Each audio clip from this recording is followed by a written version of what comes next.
बहुत ही गिरे हुए इंसान हो। मैं सच में रूही से बहुत प्यार करता हूँ मैम। मुझे कोई पैसे नहीं चाहिए मैम। मैं रूही से सच में बहुत प्यार करता हूँ। Enough! Stop all this! मिलूंगा मैं रूही से, देखता हूँ क्या करती हैं आप। खबरदार जो तुमने रूही से मिलने की कोशिश भी की, नहीं तो इस वीडियो के बेसिस पे तुम्हें पुलिस के हवाले कर सकती हूँ।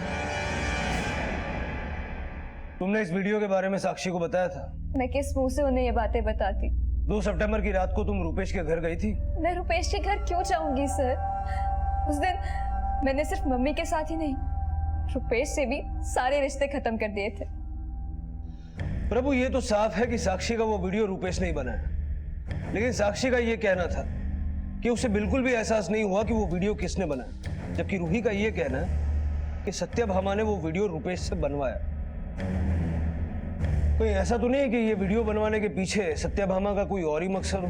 तो हो सकता है कि वो इस वीडियो के जरिए साक्षी को बदनाम करके आकाश को अपनी जिंदगी में वापस लाना चाहती है, पर यह भी हो सकता है कि वो आकाश और साक्षी को ब्लैकमेल भी कर रही है।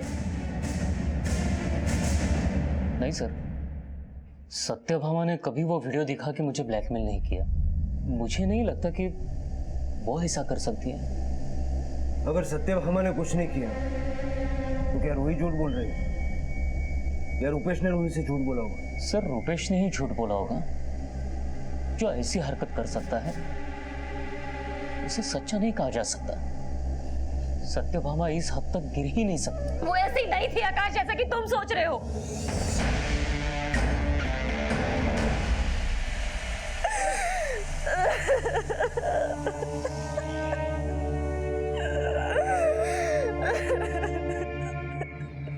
ये वीडियो सत्यभामा ने मुझे दिखाया था।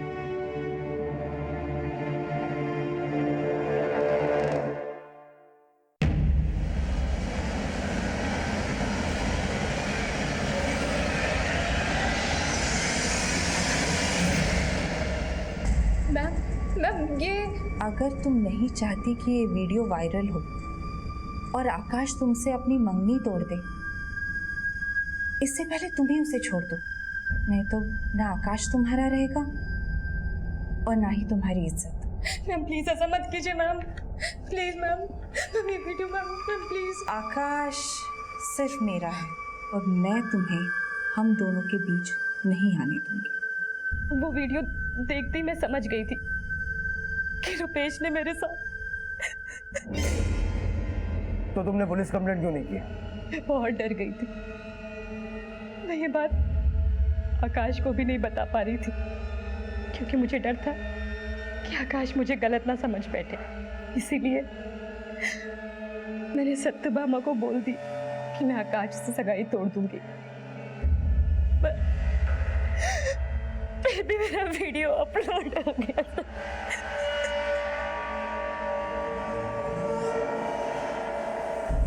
तो साक्षी के बयान से ये तो साफ कि सत्यभामा इस वीडियो के जरिए आकाश को अपनी जिंदगी में वापस लाना चाहती थी, लेकिन प्रतीक ने इस वीडियो को 2 सितंबर को ही अपलोड कर दिया। जब सत्यभामा को पता चला तो वो घबरा गई कि कहीं वो फंस ना जाए, इसीलिए शायद शहर छोड़ के भाग गई। लेकिन 2 सितंबर की रात को वो घोड़बंदर रोड पर करीब 1.5 घंटा रुकी थी, क्यों और किसके साथ? तो मुझे तो लगता है वो तब रुपेश के ही घर गई होगी अपना गुस्सा निकालने, कि उसने रूही को सारी सच्चाई क्यों बताई। क्या उसे ये भी लग सकता है कि रुपेश ने ये वीडियो अपलोड किया हो उससे बदला लेने के लिए? हाँ प्रभु, लेकिन गुस्सा निकालने के लिए 1.5 घंटा? हाँ गौतम बोलो। ओके सर, सत्यभामा की कार वडोदरा के एक पार्किंग लॉट में मिली है।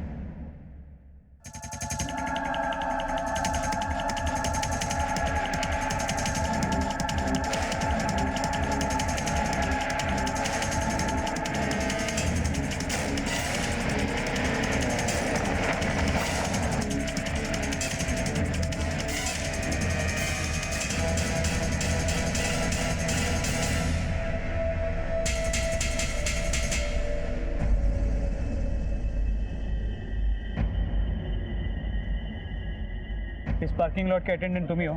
जी सर। ये गाड़ियों की रिकॉर्ड्स कैसे मेंटेन करते हो? सर हम सब ये रजिस्टर में लिख लेते हैं, गाड़ी कब आती है कब जाती है। ये गाड़ी का रिकॉर्ड बताओ। सर ये गाड़ी 3 सितंबर सुबह 6 बजे आई थी और सर इसे कोई लेने भी नहीं आया अब तक। किसी औरत ने पार्क की थी ये गाड़ी? सर ठीक से याद नहीं, लेकिन कोई औरत ही थी। रुपेश की पोस्टमार्टम रिपोर्ट, मौत गला घुटने की वजह से हुई है। बॉडी पे कहीं भी खरोच या मारपीट के कोई निशान नहीं थे। प्रभु अगर ये सुसाइड है तो रूपेश के सुसाइड नोट में साक्षी और रूही को सॉरी बोलना तो समझ में आता है, लेकिन उसने सत्यभामा को सॉरी क्यों लिखा? रूही के बयान के मुताबिक सत्यभामा ने हमेशा रूपेश के साथ गलत किया, फिर उसने सत्यभामा को सॉरी क्यों लिखा? नहीं, ऐसा तो नहीं कि उसी ने सत्यभामा के साथ। तुरंत फॉरेंसिक टीम को रूपेश के घर पे बुलाओ। सर,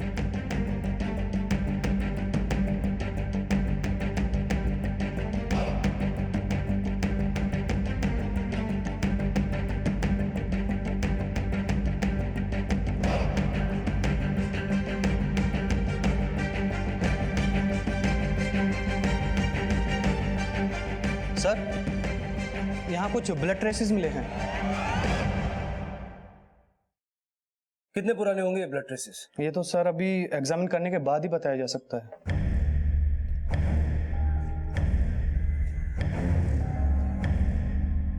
सर, जो ब्लड ट्रेसेस रुपेश के घर से मिले थे वो रुपेश के ब्लड से मैच नहीं करते, लेकिन मैंने सत्यभामा के हेल्थ सर्टिफिकेट को चेक किया तो पता चला कि वो ब्लड ट्रेसेस सत्यभामा के ब्लड ग्रुप से मैच करते हैं। कितने पुराने blood traces? Sir, exact date तो बताया नहीं जा सकता, लेकिन फोरेंसिक टीम के मुताबिक करीब 20 से 25 दिन पहले इस ब्लड को साफ किया गया।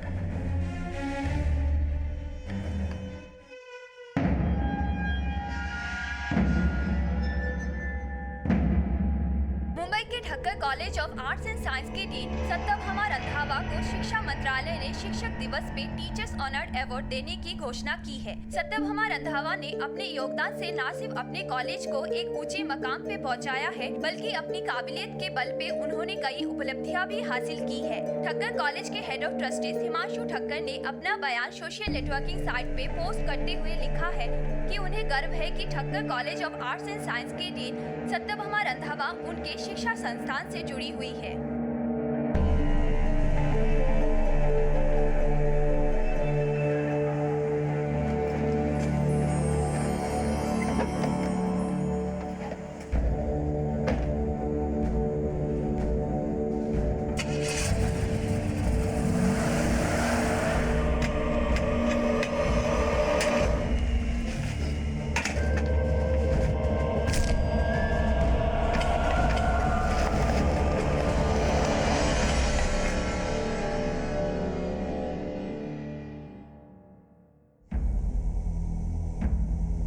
तो आपका कहना है कि आपके कॉलेज की डीन सत्यभामा रंधावा पिछले 4 दिन से कॉलेज नहीं है, उसका फोन भी बंद है और वो अपने घर पर भी नहीं? जी सर, कल एजुकेशन मिनिस्ट्री उन्हें अवार्ड देने वाली थी, लेकिन वो अवार्ड फंक्शन में भी नहीं आई, तो हमने सोचा कि आपको इन्फॉर्म कर देना चाहिए, क्योंकि कोई ऐसे मौके पर एब्सेंट कैसे हो सकता है। उनकी फैमिली कहाँ है? सर, सत्यभामा डिवोर्सी है और उनकी एक बेटी है रूही, हमारी कॉलेज में पढ़ती है। पापा, मैं यहाँ अकेले नहीं रुकने वाली। या तो आप मेरे साथ मुंबई में रहो या फिर मुझे अपने साथ पुणे ले चलो। बेटा, मैं यहाँ कैसे रह सकता हूँ? और वैसे भी एक इम्पोर्टेंट बिजनेस डील के लिए मुझे दिल्ली जाना है।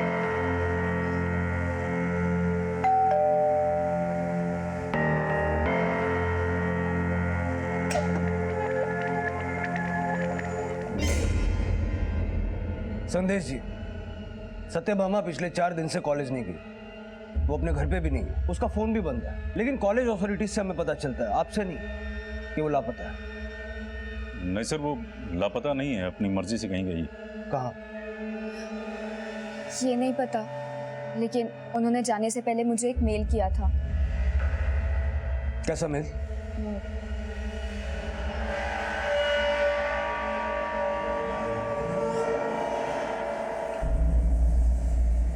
रूही, ये मेरी जिंदगी की सबसे बड़ी हार है कि मैं एक अच्छी माँ नहीं बन पाई। मैं अपने आप को इतना छोटा महसूस कर रही हूँ कि किसी से नजरें मिलाने की हिम्मत नहीं जुटा पा रही, इसलिए मैं सबसे दूर जा रही हूँ। कब लौटूंगी ये भी नहीं जानती। मेरी फिक्र मत करना, अपना ख्याल रखना। तुम्हारी माँ। सर, एक्चुअली जब मेरा और सत्यभामा का डिवोर्स हुआ था तो Ruhi was hardly 9 years old। अब 19 साल की है। इसकी इच्छा है कि वो अपनी माँ के साथ नहीं, अपने पापा के साथ रहे, तो बस इसी बात से हर्ट होकर वो। हर्ट नहीं, वो मुझे इमोशनली ब्लैकमेल कर रही है ताकि मैं अपना फैसला बदल दूं। तुम अपनी माँ के साथ क्यों नहीं रहना चाहती? अब तक मैं उन्हीं के साथ तो रह रही थी, लेकिन अब मुझे पापा के साथ रहना है। सत्यभामा जा कहाँ सकती है? No idea sir. इंसान की निजी जिंदगी के रहस्य सबसे ज्यादा उसके करीबी लोग ही जानते हैं। हमारे हर फैसले से हमारे अपने परिचित होते हैं। लेकिन क्या सत्यभामा के परिवार वाले भी उसकी जिंदगी के रहस्यों से परिचित थे, या फिर ये महज उनकी गलतफहमी थी? और या फिर सत्यभामा का पति संदेश और बेटी रूही पुलिस से कुछ छिपाने की कोशिश कर रहे थे? पुलिस इन सभी सवालों के जवाब ढूंढ ही रही थी कि तभी ठक्कर कॉलेज से जुड़े एक और घिनौने अपराध की घटना सामने आई। साक्षी साक्षी साक्षी साक्षी साक्षी साक्षी साक्षी साक्षी साक्षी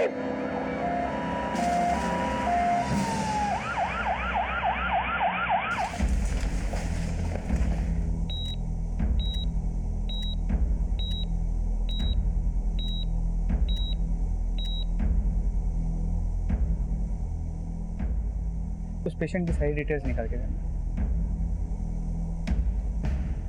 सर, आत्महत्या की कोशिश करने वाली लेडी का नाम साक्षी त्रिवेदी, वो ठक्कर कॉलेज में असिस्टेंट प्रोफेसर कांदिवली में अपने मंगेतर आकाश दीक्षित के साथ रहती है। वो भी उसी कॉलेज का प्रोफेसर है। सर मैंने साक्षी को रोकने की बहुत कोशिश की, लेकिन उसने ऐसा क्या हुआ जो उसने ऐसा कदम उठाया? सर किसी ने साक्षी का एक एमएमएस अपलोड कर दिया।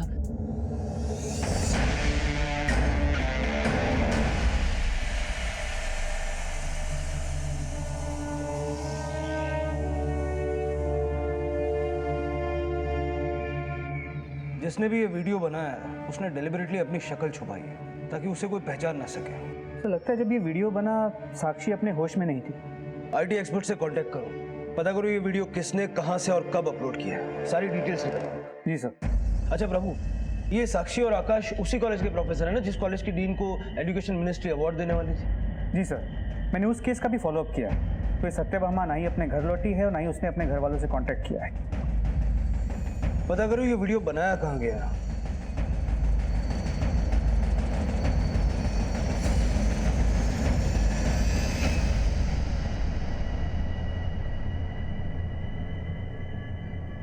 वो वीडियो यही तुम्हारे बेडरूम में बना है।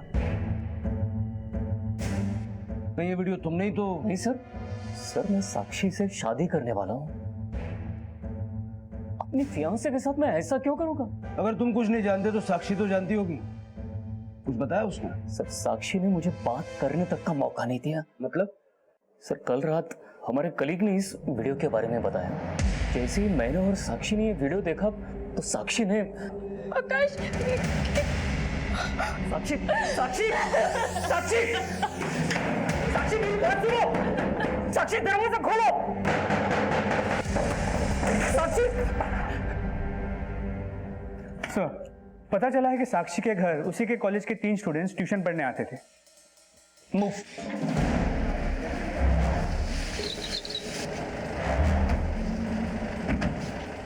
बुरा मत देखो, बुरा मत बोलो, बुरा मत सुनो। तुम तीनों ऐसे दिखा रहे हो जैसे तुम लोग बहुत ही डिसिप्लिन हो, लेकिन अगर पता चला ये कांड तुम में से ही किसी ने किया है तो सर, मुझे नहीं लगता कि ये तीनों या कॉलेज का कोई भी स्टूडेंट ऐसी हरकत करेगा। ये किसी बाहर वाले का काम है। बाहर वाले का क्या, किसी घर वाले का भी काम हो सकता है। आकाश और साक्षी के कॉल रिकॉर्ड्स निकालो, पता करो वाकई इनके बीच सब कुछ ठीक भी था या कहानी कुछ और ही है। सर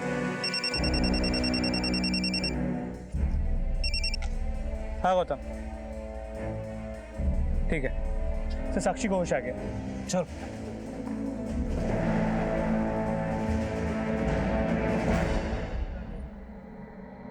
नहीं सर, आकाश ऐसा नहीं कर सकता।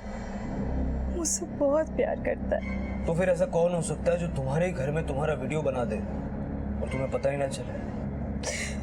हमें पता चला है कि कुछ मेल स्टूडेंट्स तुम्हारे पास ट्यूशन पढ़ने आते हैं। कहीं ये काम उनमें से किसी का? सर मुझे कुछ नहीं पता, और आप प्लीज इस वीडियो के बारे में किसी से कोई बात मत करिए। इट्स अ रिक्वेस्ट सर, मेरी बहुत बदनामी हो रही है सर।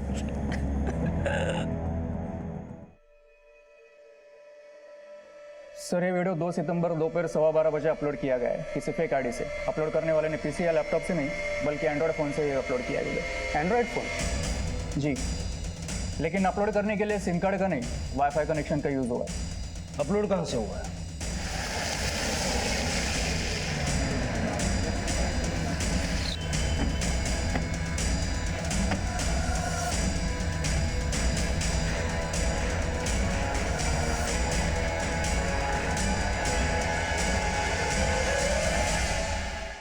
सर ये वाईफाई कनेक्शन तो स्टूडेंट्स लाइब्रेरी का है, लेकिन आप ये सब। साक्षी का वीडियो यहीं से, इसी कॉलेज से अपलोड हुआ है। क्या? लाइब्रेरी में सीसीटीवी कैमरास हैं? जी सर। मुझे अब भी सारा फुटेज देखना है। जी।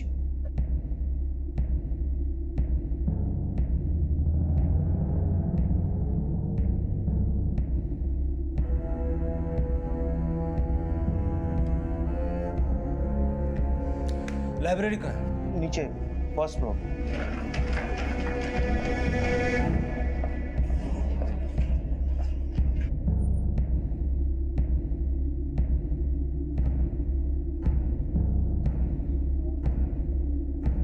देखते हैं नेटवर्क कहां तक पकड़ता है।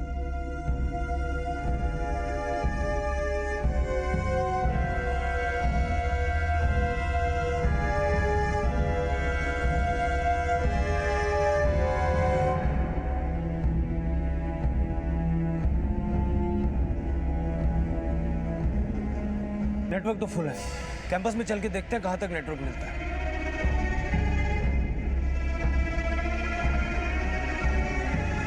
यहाँ तक नेटवर्क मिल रहा है और ये जगह भी बड़ी सुनसान है।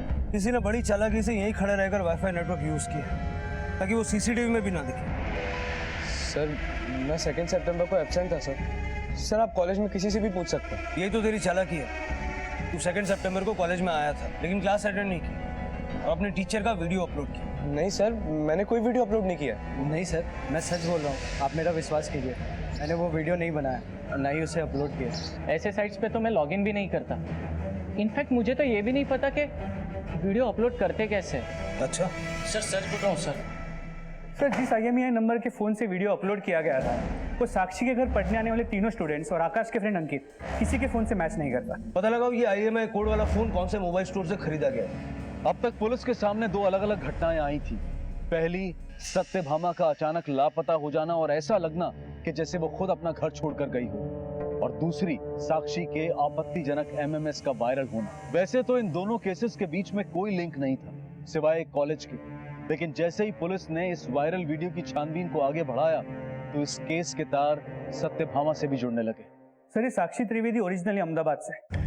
1 साल पहले इसने कॉलेज ज्वाइन किया और करीब 3 महीने पहले इसकी सगाई हुई आकाश दीक्षित के साथ, और उसके बाद ये आकाश के साथ उसी के फ्लैट में रहती है, लेकिन दोनों के बीच कोई झगड़े या अनबन की कोई खबर नहीं है। आकाश और साक्षी के कॉल रिकॉर्ड्स में कुछ सस्पिशियस निकला? सर हमने आकाश के कॉल रिकॉर्ड्स को चेक किया तो पता चला कि उसके और उसके कॉलेज की डीन सत्यभामा के बीच अक्सर बातें हुआ करती थी, और करीब 3 महीने पहले तक उनकी मोबाइल की लोकेशन अक्सर सत्यभामा के घर की ही हुआ करती थी। सर एक बात और पता चली, सत्यभामा की बेटी रूही भी 2 महीने पहले तक रूपेश, मानव और प्रतीक के साथ साक्षी के घर ट्यूशन पढ़ने जाती थी।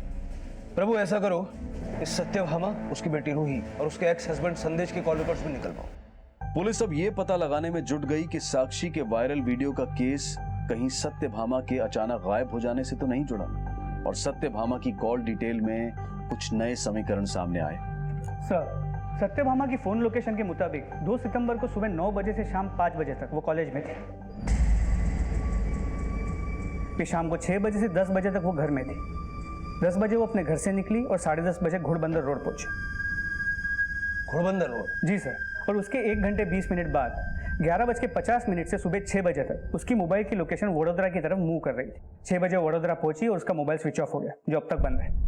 1 घंटा 20 मिनट घोड़बंदर रोड में, वहां किससे मिलने गई? सर 2 सितंबर को संदेश की फोन की लोकेशन घोड़बंदर रोड की ही थी, और रात 10:30 बजे तक रूही का फोन भी उसी एरिया में एक्टिव था, जिसके बाद उसका फोन स्विच ऑफ हो गया। और अगले दिन रात 8 बजे जब उसका फोन स्विच ऑन हुआ, वो अपने पिता संदेश के साथ पुणे में थी। सत्यभामा ने रूही को मेल किया था 2 सितंबर रात 11:45 को, यानी कि वडोदरा जाने से ठीक 5 मिनट पहले। सर उसी रात सत्यभामा ने रात 10 और 10:30 के बीच रूही को 3 वॉइस मैसेज भी भेजे थे। मैं उनका फ़ोन रिसीव करती तो वो मुझे घर बुला लेती, इसलिए मैंने फ़ोन ऑफ कर दिया। आप तब रूही के साथ थे? जी, वो एक्चुअली मैं 1 सितंबर को पूना से मुंबई आ गया था। मैं पूना में ही रहता। रुके कहाँ थे? Hotel blue star, Ghodbunder road, Thane.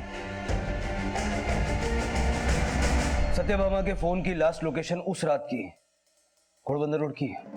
लेकिन सर सत्यभामा हमारे साथ नहीं थी, और वैसे भी मैं और रूही उसी रात पूना वापस चले गए। माना कि रूही सत्यभामा से बात नहीं करना चाहती, लेकिन आप तो उससे बात करके उसको अश्योर कर सकते थे ना। फैक्ट ये है कि मैं सत्यभामा से बहुत कम बात करता हूँ। जब वो गुस्से में होती है तब तो बिल्कुल भी नहीं। आपको कैसे पता वो गुस्से में थी? क्योंकि मैं हमेशा के लिए पापा के साथ पुणे जा रही थी, लेकिन वो जबरदस्ती मुझे रोकना चाहती थी। तुम कहीं नहीं जाओगी और तुम वही करोगी जो मैं तुम्हें कहूंगी। मैं आपके साथ नहीं, पापा के साथ रहूंगी, समझी आप? रूही, रूही रुको, रूही प्लीज बेटा, रूही। साहब मुझे नहीं पता कि मैडम और रूही में झगड़ा क्यों हुआ, लेकिन हाँ उस रात पहले रूही गई, फिर थोड़ी देर बाद मैडम भी चली गई। उस दिन बहुत गुस्से में लग रही थी साहब। वो हमेशा मुझ पे गुस्सा करती, ये मत करो, यहाँ मत जाओ, उससे मत मिलो। लेकिन अब मैं एक अडल्ट हूँ, मुझे अपने फैसले लेने का पूरा हक है। और जब मैंने पापा के साथ रहने का फैसला लिया तो बस एक मेल करके वो ये साबित करना चाहती है कि वो गिल्ट में है। तुम्हारी माँ पिछले 2 हफ्तों से लापता है, तुम्हें उनकी जरा भी फिक्र नहीं। फिर मैं भी तो अपने लेवल पर उसको ढूंढने की कोशिश कर रहा हूँ। वडोदरा में पता किया? वडोदरा 3 सितंबर को सत्यभामा का फोन वडोदरा में बंद हुआ। वहाँ कोई दोस्त या रिश्तेदार है उसका? नहीं। लगता है तुम अपनी माँ के बारे में अपने पापा से ज्यादा जानती हो। हाँ, पापा और उनका रिश्ता तो सिर्फ 10 साल का था, लेकिन मैं 19 साल से उनको झेल रही हो। बोल दो, क्योंकि मुझे वैसे भी महसूस नहीं हो रहा कि तुम अपनी माँ से प्यार करती हो। प्यार तो वो भी नहीं करती थी मुझसे। जब मैं 9 साल की थी तो उन्होंने मुझे मेरे पापा से अलग कर दिया। रूही, तुम प्रोफेसर साक्षी के पास ट्यूशन पढ़ने जाती थी? हाँ। फिर छोड़ क्यों दी? ट्यूशन क्या, मैंने तो कॉलेज भी छोड़ दिया। मुझे इस शहर में रहना ही नहीं है। प्रोफेसर आकाश का तुम्हारे घर आना जाना था?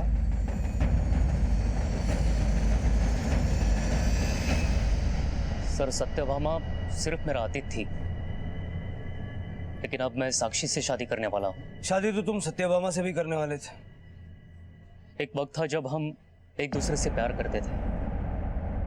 मैं उससे शादी भी करना चाहता था। तो की क्यों नहीं? क्योंकि वो शादी नहीं करना चाहती थी।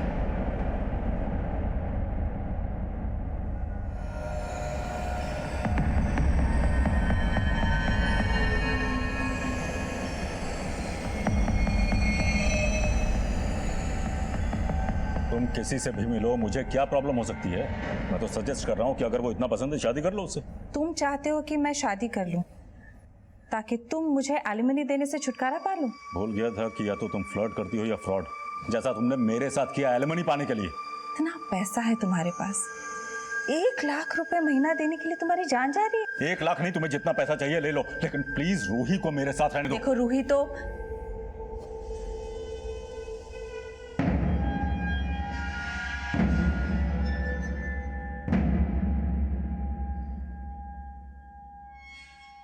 आकाश प्लीज गलत मत समझो। कब शादी कर रही हो? तुम अभी भी मेरे प्यार पे शक कर रहे हो। मैं अब भी तुम्हें मौका दे रहा हूँ। बीवी बनाना चाहते हो ना तुम मुझे? ठीक है, बस थोड़ा वक्त दे दो। मैंने उसे बहुत वक्त दिया सर, लेकिन एक दिन उसने खुद मुझे उस रिश्ते से आजाद कर दिया। मुझे नहीं लगता कि रूही हमारे इस रिश्ते को समझ पाएगी। क्यों नहीं समझ पाएगी? मैं रूही से बात करता हूँ। नहीं नहीं आकाश, तुम रूही से इस बारे में कोई बात नहीं करोगे। मतलब तुम मुझसे शादी नहीं करोगी? तुम क्यों नहीं समझ रहे हो इस बात को? अगर हम दोनों ने शादी कर ली तो मैं रूही को खो दूंगी। सर मुझे लगा कि मैं उस रिश्ते में फंसता जा रहा हूँ, और एक दिन साक्षी मेरी जिंदगी में आई। लेकिन सत्यभामा से तुम्हारा मिलना जुलना तो अभी तक बरकरार था। सर हम लोग दोस्त थे और हमेशा रहेंगे। सर, जिस IMEI नंबर के एंड्रॉयड फ़ोन से साक्षी का वीडियो अपलोड हुआ था, वो एक स्टोर से 29 अगस्त को खरीदा गया था। उस स्टोर की 29 अगस्त की CCTV फुटेज।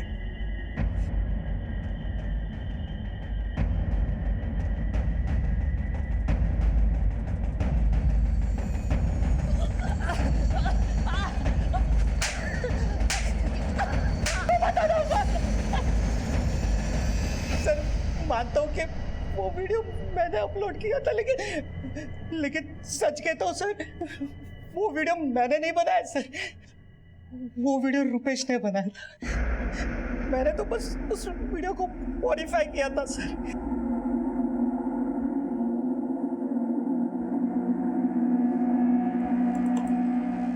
अरे यार जल्दी करना यार प्रतीक, कितना टाइम लगा रहा है तू?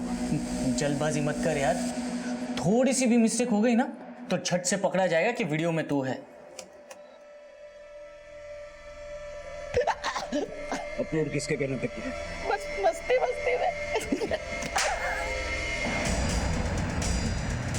ठीक है, रुपेश का एड्रेस SMS का।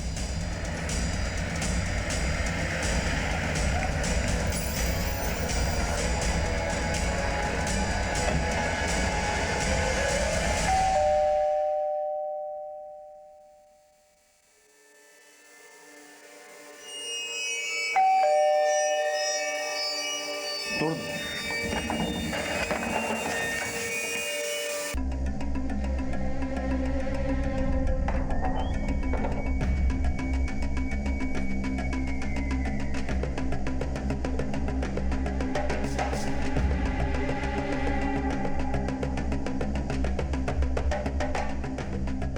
याला बरोबर चेक कर, नंतर रूम्स पण चेक कर। सर सुसाइड नोट रुपेश के पॉकेट से मिला है। Sorry Sakshi ma'am, sorry Ruhi, sorry Satyabhama ma'am. Sakshi को उसने सॉरी लिखा क्योंकि उसने साक्षी का वीडियो बनाया था, लेकिन ये रूही और सत्यभामा को उसने सॉरी क्यों लिखा? रुपेश ने वीडियो बनाया क्यों और अचानक आत्महत्या कर ली? कहीं ऐसा तो नहीं है कि ये मर्डर है जिसको आत्महत्या की शक्ल दी जा रही है? सर मैंने प्रतीक से फिर से पूछताछ की, लेकिन उसने वही बातें दोहराई जो उसने पहले कबूल की। प्रभु, इस केस में काफी कुछ बार बार दोहराना पड़ेगा। पहले सत्यभामा का अचानक शहर छोड़ देना, साक्षी का वीडियो वायरल होना और अब ये रुपेश की लाश मिलना, इन तीनों केसेस का आपस में कोई ना कोई कनेक्शन जरूर है। ये रुपेश भी घोड़बंदर में ही रहता ना? जी सर। तो ऐसा तो नहीं कि सत्यभामा उस रात रुपेश से मिलने गई, संदेश से नहीं। रुपेश के सुसाइड के नोट में साक्षी के अलावा रूही और सत्यभामा को भी सॉरी लिखा गया था। ऐसा करो, इस रुपेश के पुराने एग्जाम के नोट्स निकलवाओ, इस सुसाइड नोट के साथ उसके हैंडराइटिंग मैच करवाओ और रुपेश के कॉल रिकॉर्ड्स रूही और सत्यभामा के कॉल रिकॉर्ड्स के साथ क्रॉस वेरीफाई करो। सर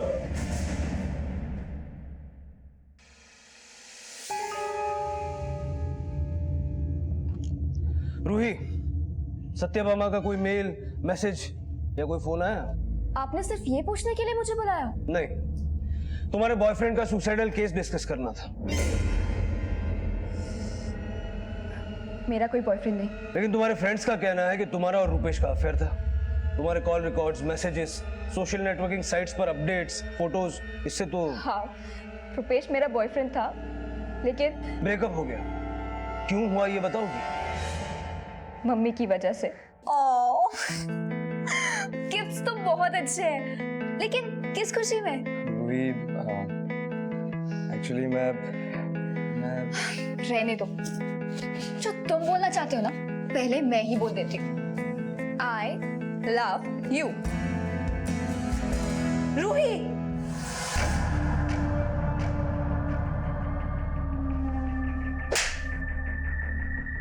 मम्मी ने रुपेश को मारा ही नहीं, उसे रस्टिकेट करने की धमकी दी। अगर मैं रुपेश से ब्रेकअप नहीं करती तो वो उसका करियर बर्बाद कर देती। रूही, तुम जानती हो तुम्हारी साक्षी मैम के साथ वीडियो में जो लड़का था रुपेश ही था। वीडियो भी उसी ने रिकॉर्ड किया। नहीं सर, रुपेश ऐसा नहीं कर सकता। आपको जरूर कोई गलतफहमी हुई है। रूही, तुम सचमुच कुछ नहीं जानती या ना जानने का दिखावा कर रही हो? मैं कोई दिखावा नहीं कर रही। 2 महीने पहले तुमने ट्यूशन छोड़ा, रुपेश से मिलना भी उससे पहले बंद किया होगा, लेकिन उसके बाद भी सत्यभामा अक्सर रुपेश को फोन करती थी। कहीं ऐसा तो नहीं कि? मुझे नहीं पता वो रुपेश को क्यों फोन करती थी। जब वो आए तब उनसे पूछ लेना। सर, संदेश ने 1 सितंबर को घोड़बंदर रोड के ब्लू स्टार होटल में दोपहर के 2 बजे चेक इन किया। वो 2 सितंबर की रात 10 बजे चेकआउट किया, लेकिन ना रूही उस होटल में गई ना सत्यभामा। प्रभु, कहीं ऐसा तो नहीं कि रूही उस रात पुणे जाने से पहले रुपेश के घर गई हो और रूही और सत्यभामा की झगड़े की वजह संदेश नहीं रुपेश हो? संदेश, रूही और सत्यभामा की मेड कमली, इन तीनों पे नजर रखो। मुझे लगता है इन तीनों ने गलत बयानी की है। और 2 सितंबर की रात को मुंबई से वडोदरा तक के हर टोल नाके का फुटेज मंगवाओ। चेक करो कि सत्यभामा वाकई वडोदरा गई थी या सिर्फ उसके फोन को ट्रैवल करवाया गया। सर,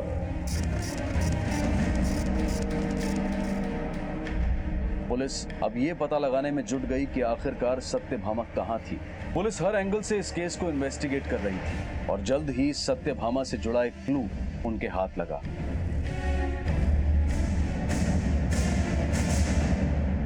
सर 2 सितंबर की रात से 3 सितंबर की सुबह तक सत्यभामा की कार मुंबई से वडोदरा के बीच के हर टोल नाके से गुजरी थी।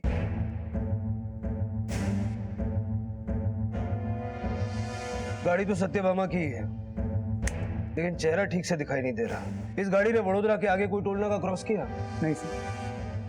सर, पता चला कि सत्यभामा की मेड कमली ने 3 दिन पहले श्रीहरि ज्वेलर्स से 2.5 लाख की ज्वेलरी खरीदी थी। सर मैं सच बोल रही हूँ, वो पैसा मैंने पाई पाई करके जोड़ा है। मैं चोर नहीं हूँ साहब, मैंने कोई चोरी नहीं की। रूही ने तुम्हारे नाम की चोरी की शिकायत दर्ज की है। क्या? संदेश का भी यही मानना है। वो सारे लोग झूठे हैं साहब। उन लोगों ने तो मुझे खुद 3 लाख रुपए दिए हैं कि मैं आपसे कुछ भी सच ना बताऊं। कौन सी सच्चाई?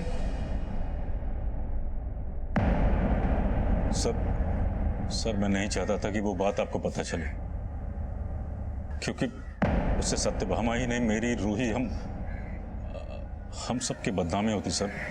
बस इसीलिए पैसे दिए थे कमली को चुप रहने के लिए। चुप रहने का कोई फायदा नहीं, कमली हमें सब बता चुकी। 2 सितंबर की रात को तुम्हारे और सत्यभामा के बीच के झगड़े की वजह तुम्हारे पापा नहीं, रूपेश था। आप इतना गिर गई, रुपेश को मजबूर करके आपने उससे इतना घिनौना काम करवाया। रूपेश तुम्हें मेरे खिलाफ भड़का रहा है। वो लड़का सही नहीं है, इसलिए मैंने तुम्हें उससे दूर करवाया था। बुरी आप है, इतनी बुरी कि मुझे आपसे बात करते हुए घिन आ रही है। तो तुम सत्यभामा को इसीलिए कोस रही थी कि रूपेश ने साक्षी का वीडियो सत्यभामा के कहने पे बनाया। ये बात तुम्हें रूपेश ने बताई?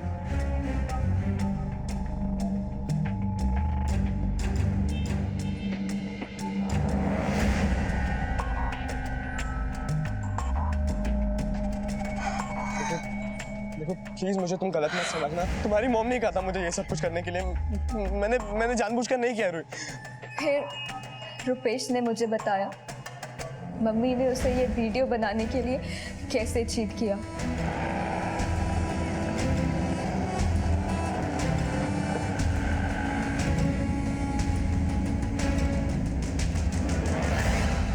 रुपेश, मैम आ जाओ, अंदर आके बैठ जाओ। नहीं थैंक यू मैम, मैं चला जाऊंगा। आ जाओ, कम।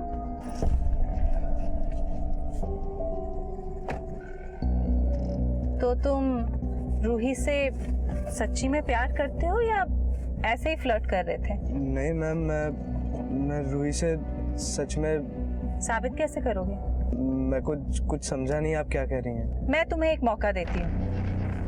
तुम अगर रूही के साथ ये रिलेशनशिप कंटिन्यू करना चाहते हो तो तुम्हें मेरा एक काम करना होगा। काम करना होगा?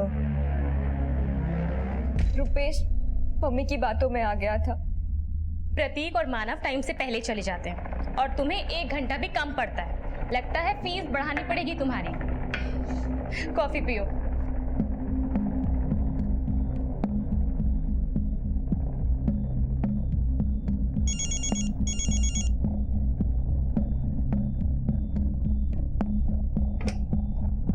Hello hello hello, blank call थी। हाँ लिखा तुमने? कॉफी पियो, ठंडी हो जाएगी।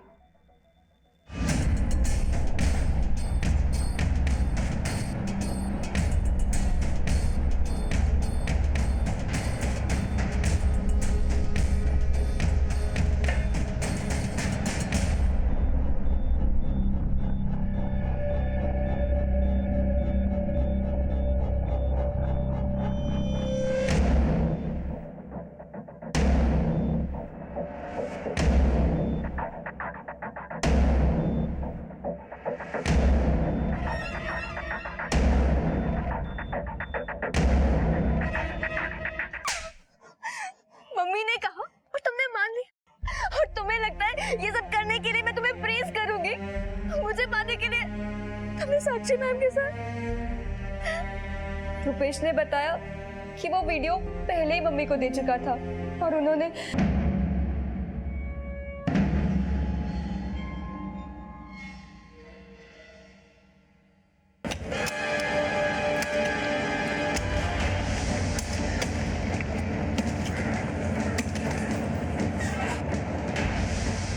रुक जाओ प्रभु सर।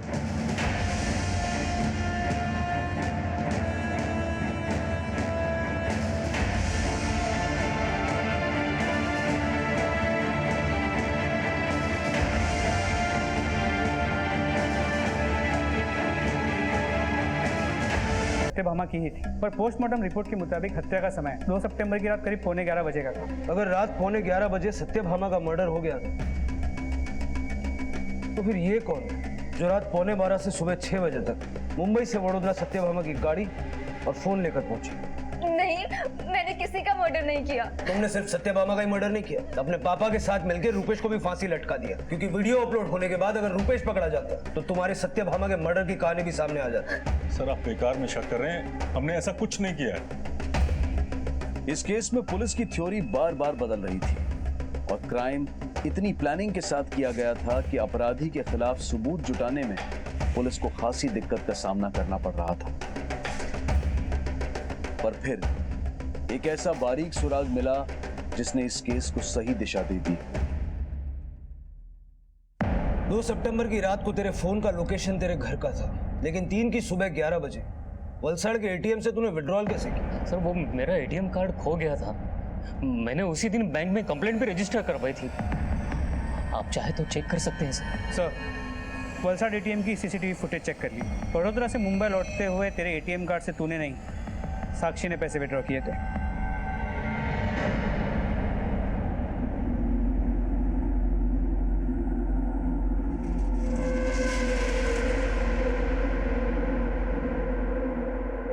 सत्यभामा जोंक की तरह चिपड़ गई थी मुझसे। मैंने साक्षी के साथ सगाई की तो उससे बर्दाश्त नहीं हुआ और खिनौना बेतरा चल के मुझे ब्लैकमेल करना शुरू कर दिया। अरे ये तुम मुझे ब्लैकमेल कर रही हो? तुम अब मेरे हाथों की कठपुतली बन चुके हो। मैं जैसे नचाना चाहूं तुम्हें नाचना होगा, समझे? उसने मुझे इतना मजबूर कर दिया कि मैं ना चाहते हुए भी उसके हाथों की कठपुतली बन के रह गया था। मैंने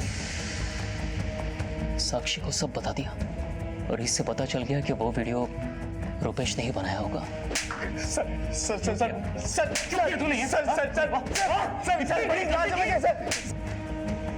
मैं जानता था सत्यभामा की कमजोर नब्ज उसकी बेटी रूही थी और रूही को उससे दूर करने के लिए मैंने रुपेश को उकसाया कि वो रूही को सच बता दे।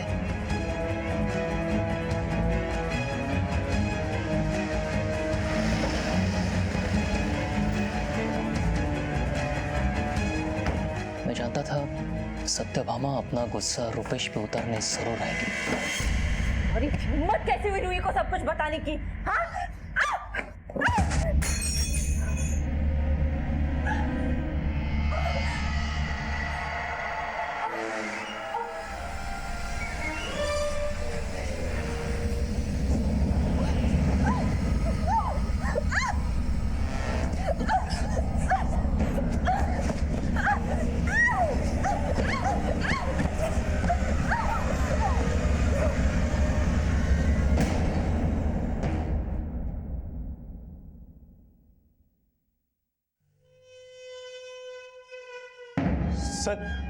सर ये क्या सर?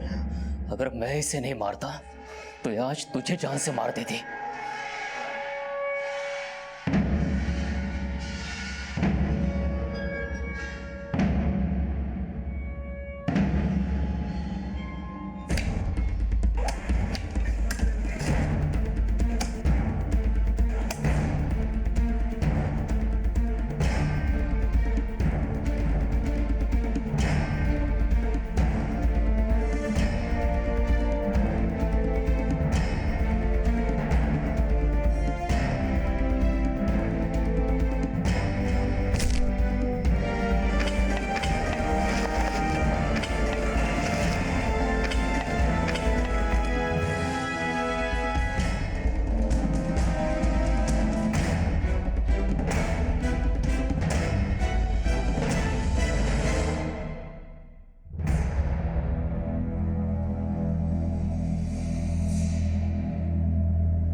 इंसान का एक गलत फैसला एक पल में उसकी जिंदगी तबाह कर सकता है।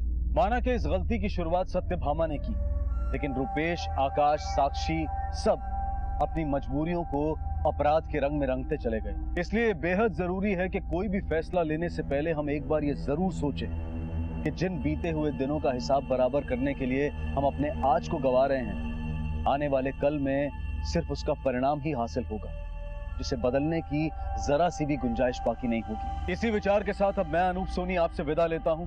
फिर मुलाकात होगी अगले एपिसोड में एक और चौंका देने वाले केस के साथ। तब तक अपना और अपने परिवार का ख्याल रखें और देखते रहें क्राइम पेट्रोल डायल 100। सबक एक को सीख हम सबको।